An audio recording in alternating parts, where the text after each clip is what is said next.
Welcome to another edition of the Daily Deuce. I'm Gary Graves from just outside rainy and overcast Louisville, Kentucky, and in my home state of Maryland, where I hope the weather is significantly better because I know that's the way my longtime friend John Webster likes it. John, how are you doing this fine morning? Hey Gary, I'm doing real good, man. Another great week in sports. It is about 80, going to be about 84, 85 today. Going to call for rain later on in the week. So we'll see. It was great on Sunday. Sunday it was like 96, 97 degrees. So I was really happy. Really Woo, happy. Really, really happy. man. Hey man, speaking of happy, I know the people in San Antonio are really happy today. Game three, the Spurs came out and they beat the New York Knicks. We have a series now that is 2-1. What's going on with this thing, Gary? Well, I'll tell you. One, yeah, the Spurs fans better be happy because if the Spurs had lost, they'd be sad. I'm telling you, there'd be a lot of call-ins at work today, if as if there wouldn't be anyway since they won.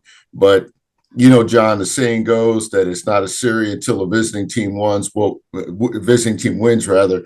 But we have a series right now where the Knicks have already won twice in San Antonio, and then the Spurs, proved in Game Three that they could win in New York, which was tough.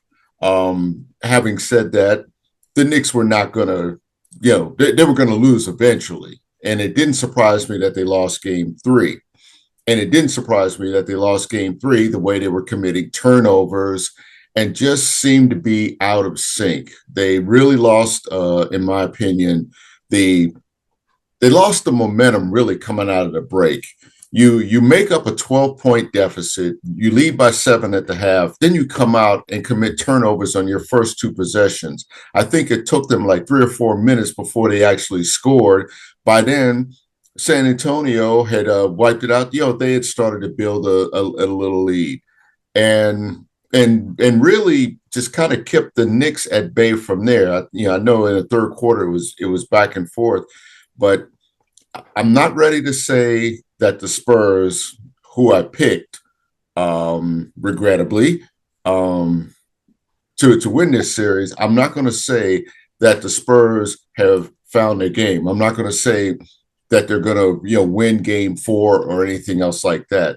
But we saw the Spurs that we hope to see at the end of Game Two because the Knicks stole that one. Well, they gave that one away. I'll say that the Spurs gave that one away.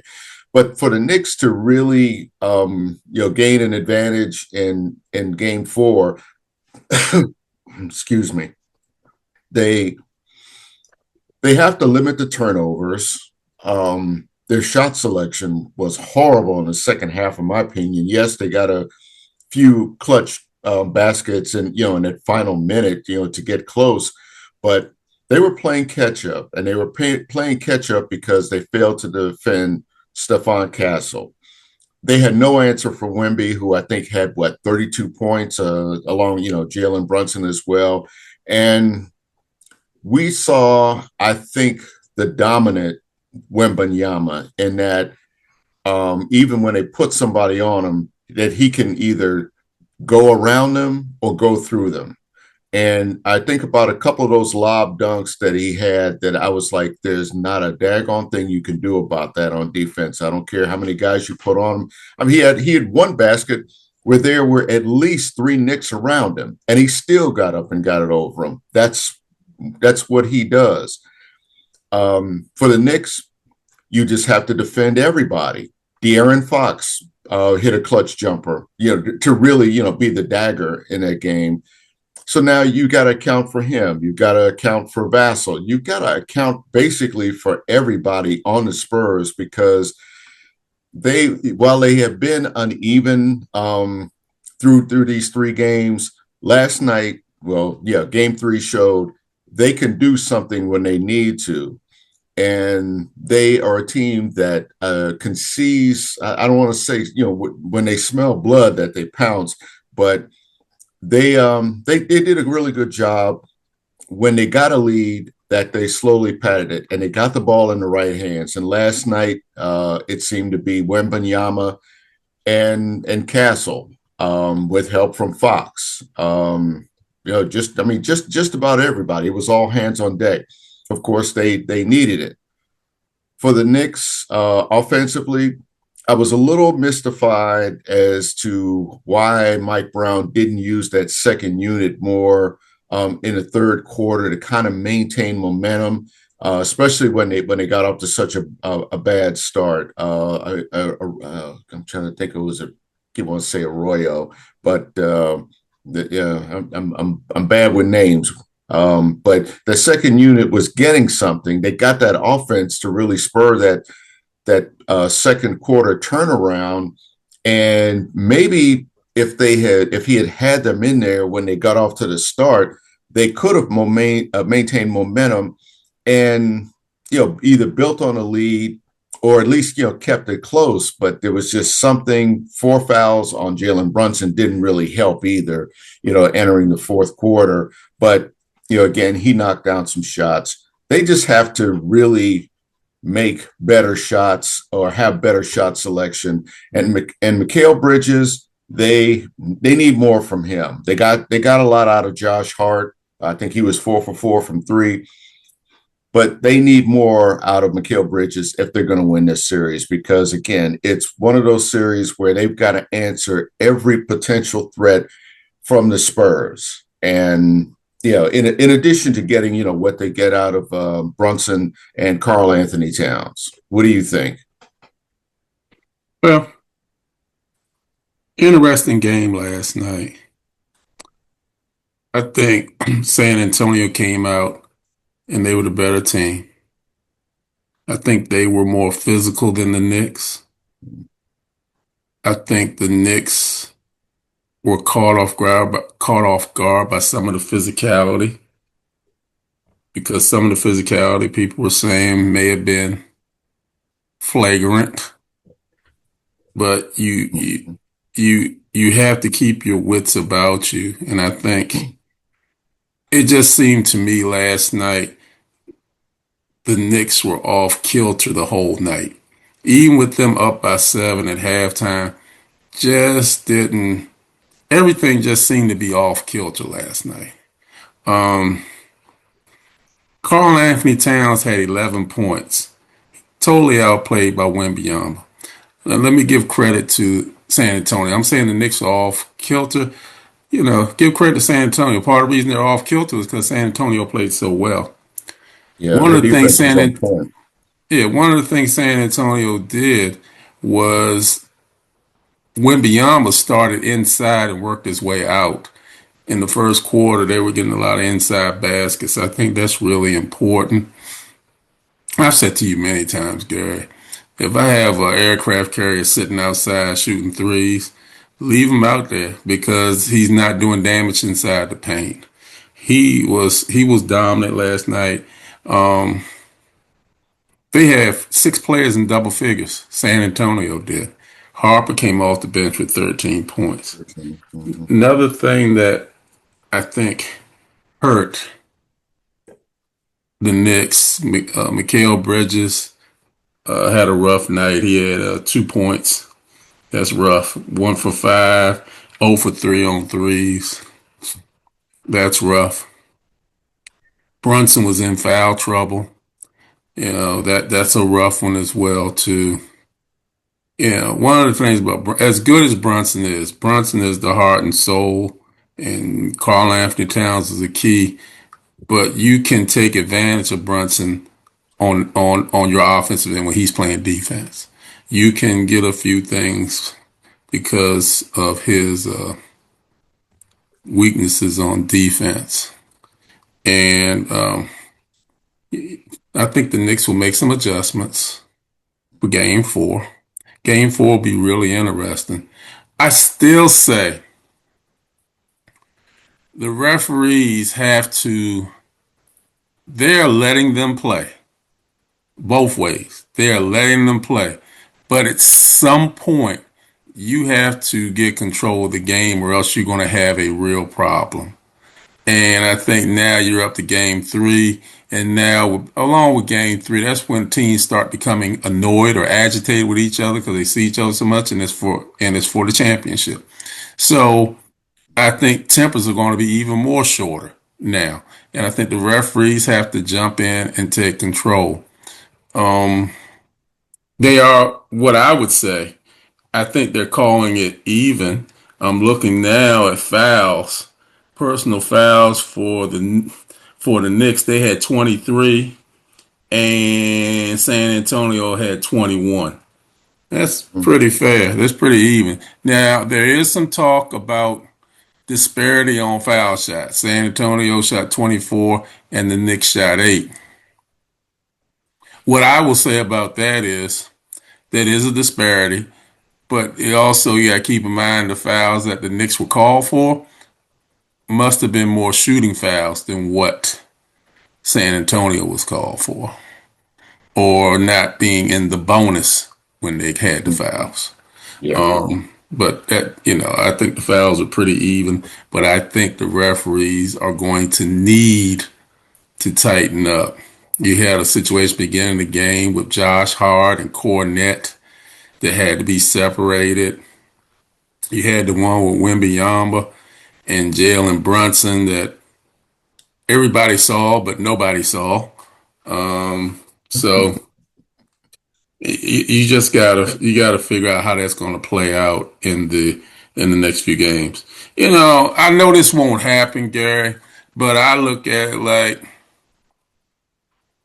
you can still play a zone in the NBA. Am I correct? Yes, indeed.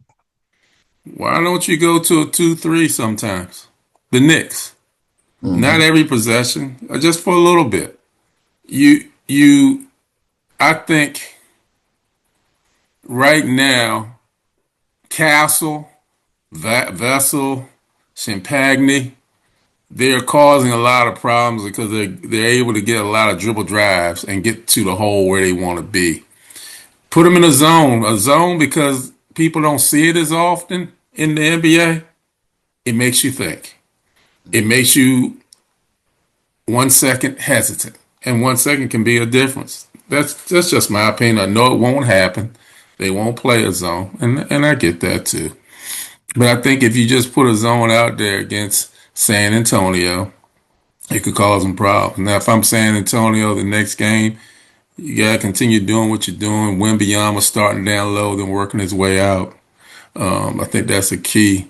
I think also a key for the Knicks, you have to get Karl Anthony Towns involved, and he needs more than 11 points. Let me look at what he had. 11 points, 8 rebounds, 4 fouls. He took 10 shots yesterday, Gary. Got Yeah. to have more shots out of him than that. And assist wise, he had 1 assist. Got to have more. Got to have more. I think another thing I saw it near the end of game two, Brunson is pounding that ball a little bit too much, and they're standing around looking. Yeah. Um, Yeah. They were stagnant for several stretches. yeah, And the urgency just wasn't there. And you have to credit the Spurs maybe for their defensive alignment. you do, and they played a great defensive game. But sometimes what you need to do is be creative with your offense.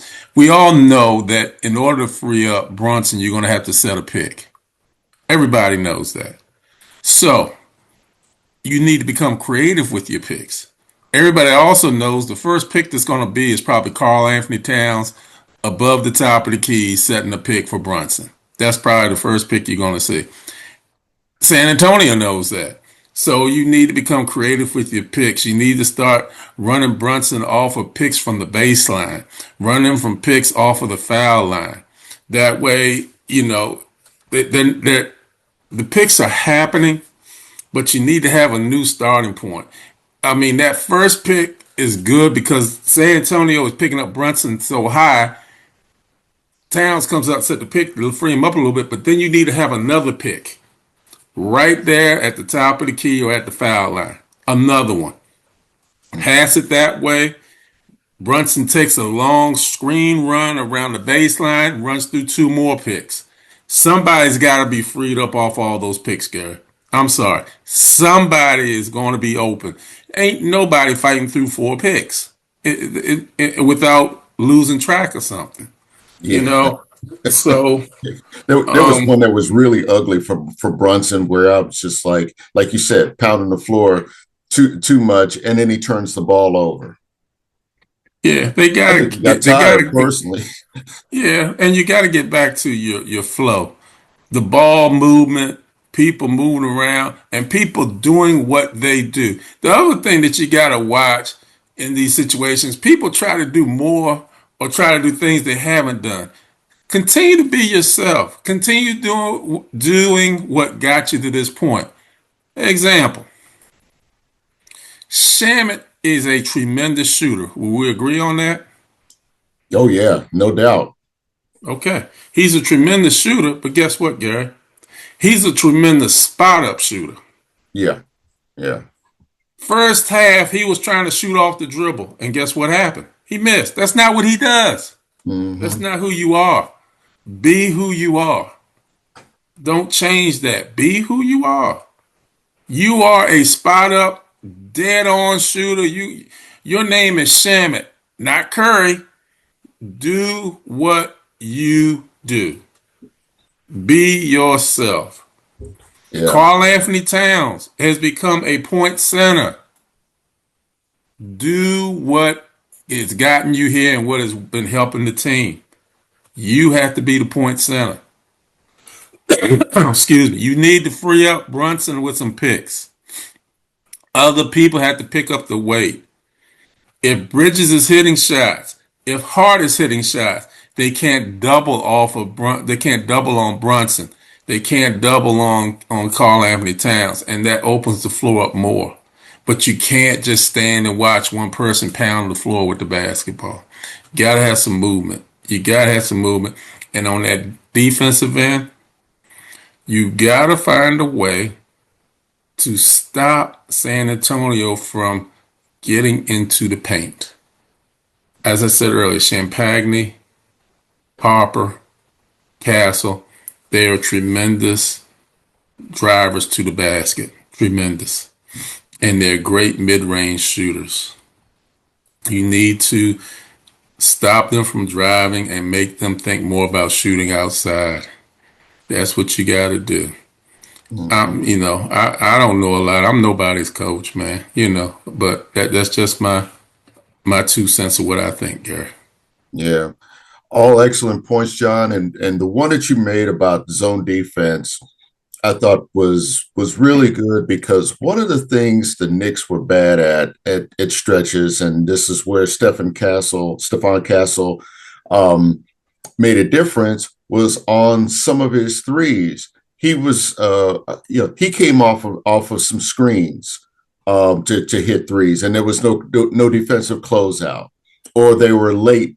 They were late getting out there. By then, the ball was in the air and going through the hoop. That's something that they've got to correct. Something where like you said, you if you do have to shut out the lane, as you said. But when you have shooters like that, and you look at the kind of threes that they were hitting when they needed them, a lot of them they had nobody. They weren't contested, and that's that was what a problem that I saw. That I said if they don't correct this quickly, this game is going to get out of hand. The other thing with the Knicks is with Jose Alvarado, and I said Arroyo, and I was up there thinking baseball for some reason. But anyway, Jose Alvarado is an energy guy, and he had a couple of Mm-hmm. baskets, and then he just seemed to be invisible, not by his own doing. When you talk about Shamit being kind of say a spot up three, well, yeah. Well, one he has to have his shot. Um, Alvarado is a guy who I think is good at creating his own shot. He's energetic enough. They don't account for him as much as they should, the Spurs, and he takes advantage of that. There's another thing with Oh, and shot selection. Instead, when Knicks tried to go inside, they tried to go straight at some of the bigs. They tried to go straight at Wembanyama, rejected. Um, they tried. They. In fact, everybody was playing. When they would sag kind of like down near that restricted area, and every time the Knicks tried to go at that area, it either got knocked out of bounds or it got blocked by Wembanyama or somebody else. The Knicks have to figure out a way to get one, like they did in games 1 and 2, where they were kind of spinning away from him and, kind of shooting him for where he ain't. I don't know why Mm-hmm. last night. I don't know why they said they're going to go up against the Giant, and he just swatted it away. And John, my wish is that the Knicks or teams would really take more intermediate threes, like you said, more mid-range threes. Those things pile up. And I heard PJ Carlissimo say it on the radio broadcast that he said, yeah, they won't do it. Neither team will do it because, because of the glamour from the three and because, they're so effective with Wembanyama in the paint. Makes perfect sense. But those twos can pile up as well. And if you're the Knicks, if you're not hitting it from three, if you can't get it inside, um, there were a couple of baskets that Brunson had the first two games where he would kind of go stop and then step back and take a jumper from inside the arc and would make them. And I said that's the kind of shot that you have to make, because trying to if you're going to get it over a 7 footer like Wembanyama, you just can't go straight at him. You got to figure out a launch angle, like they use that term in baseball. Launch it from a place where he can't get up to get it, and he can't step back with you if you're stepping back to take the shot. But you have to realize that inside the arc works just as well. It does, Gary, but that's a forgotten trade, man. Nobody knows how to work inside that arc. But another thing I'll say about them, and you got to base it on how to feel. Game two, Brown played the bench, and they started the fourth quarter, and they really were stalwarts and leaders in getting that lead to 14 points. Last night he tried it again, but they weren't the same. You almost gotta play that by ear, with your bench and how much you're gonna use them and if you're gonna use them differently than you have before. You got to really be careful with that. Um, not Alvarado, Jordan Clarkson had 10 points off the bench.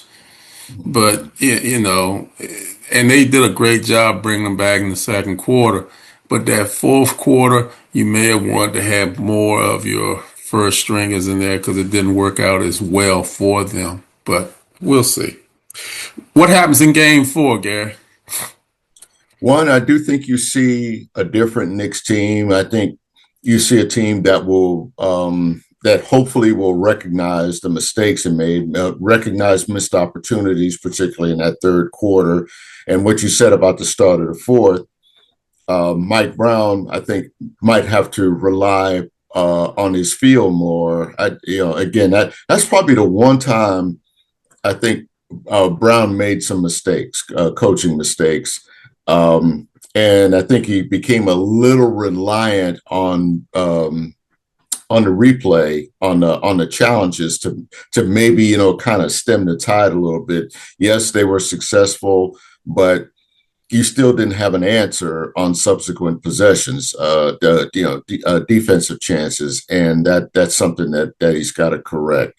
When I say it's obvious, you have to limit Wembanyama's chances. Yes, of course, as obvious as that is, you have to figure out how do you do it. Do you try to push him out a little bit more? Keep him from establishing a place underneath like he did at the beginning, because as you said too, the inside out game he played was huge, especially in that first quarter with the start that they got off to. San Antonio really can't win with him playing an outside in game, no matter how good he is from three. And the Knicks have to figure out a way to maybe kind of push him out farther away from the basket to not just really make him shoot the ball, but position themselves for rebounds. And that was something that they got beat on a lot last night. Was just like say just some of those rebounds that they could have had because he was so close to the basket. The Knicks were good in second chance points, by the way. Their offensive rebound, they stayed close because they did get rebounds to create second and sometimes third chances. That's something San Antonio has to really limit if they're gonna win both games in Madison Square Garden. It's a tough ask for the Spurs. And I do think if you're a team like the Knicks, where you had won 13 straight playoff games, you were going to lose eventually. Okay, now that you've lost one, you lick your wounds and come back and try to be better. And you fix easily correctable errors in strategy and execution. Who wins, San Antonio or the Knicks? I picked the Knicks in Game 4. It's funny that what's the old saying? A series doesn't start until till the road team wins. Yep, like I said at the beginning. Yeah, yeah, Well, I think this one, the series doesn't start until the home team wins. exactly, exactly. And yeah, yep. That's you read my mind. Great minds think alike, man. Hey man, go ahead and take us home, Gary. Well, look, we have a lot to look forward to with Game 4 and now Game 5 in San Antonio to see what happens if it really becomes a series. There's so much to look forward to in the next coming weeks. We've got the men's U.S. Open. World Cup soccer, or football, as it's called. I think it starts this weekend, John. And Hmm. if you've ever attended or watched the World Cup, it's an event unlike anything I've ever seen. And I've been to two World Cups. Um, and both, the interest in that sport, worldwide interest, is unbelievable. I mean, there's just an energy there, an international energy that they bring to whatever venue. And I think it's going to be interesting. Believe it or not, I'm interested in how the United States will play in the World Cup. I'm not going to go out on a limb and say, oh yeah, they can win it, but I do think with the grouping that they're in, that they have a chance to win some games. I want to see if how far they can get out of that initial round and go, because I think the opportunity is there. France, England, the usual suspects. I think they're going to be there, but I think that there's a vulnerability with all of these teams that the United States has a chance to take advantage of. And do you want to say anything about the Belmont and the winner Golden Oh yeah. Tempo? Well, interesting about the Belmont. Okay. Golden Tempo, once again, last to first, saves his best for the stretch and wins the Belmont. And John, I'm not going to say, oh yeah, I saw that coming. No, I didn't. You don't see a horse rally from last twice in Triple Crown races to win, but because of the distance, he can pace himself, and a mile and a half for the Belmont was perfect for him to just kind of lay and wait, pace himself, fewer horses to get around. And anybody that says, "Oh yeah, well the Derby was a fluke," no. When you have to pass at least 17 horses to win that race, there is no fluke in that. There's nothing fluky in that. But for a mile and a half, it was tailor made for him. What's going to be interesting, John, this summer is to see what kind of which summer stakes races before the Breeders' Cup he runs. I'm not sure. I think his trainer, Sherry DeVoe, I think she wants to run him more in races at Saratoga. Maybe the Travers. Maybe passing on. I'm trying to think. Yeah, passing on the Haskell Invitational at Monmouth, which is a fantastic race. I know that might not be familiar to you, but in the horse racing world, those are races where they're kind of get back races for the horses that finished behind, the Triple Crown Series winners. And I do think that Golden Tempo, I think she wants to she's going to be very, very careful in how she runs that horse at the shorter distances. A mile and an eighth, see how he reacts. Do you see what kind of sprinter he is, as opposed to, say, one who saves his best for last. But it's going to be an interesting season, because I still think Renegade has has that kind of race in him to make a run for him, and get in a running for horse of the year. There's that. I'm trying to think if there's anything else, John, that we have coming up. Oh yeah, Wimbledon comes up in a couple of weeks. Mm. Probably, by the time, before the end of the month, we'll be talking about Wimbledon. And the weather, I think, will be a factor in England, just as it was in France. And I think it really did kind of affect a lot of the favorites in there, in terms of the surface, and how it really wore a lot of the American players down, such as Coco and Naomi Osaka. But, again, it is what it is in the summertime. Let's see what happens. And of course, the U.S. Open golf, always the toughest, and that's going to be the real challenge. So that's something to look forward to. Well, another great week in sports. Thanks for being here with us. This week, watch some United Football League championship football. Go DC Defenders. Watch some Yeah. baseball. Watch some NHL hockey. Watch the World Cup and the soccer is starting up. Watch the U.S. Open. Watch Wimbledon. But above all else, just watch some sports. Come back and see us. Take care.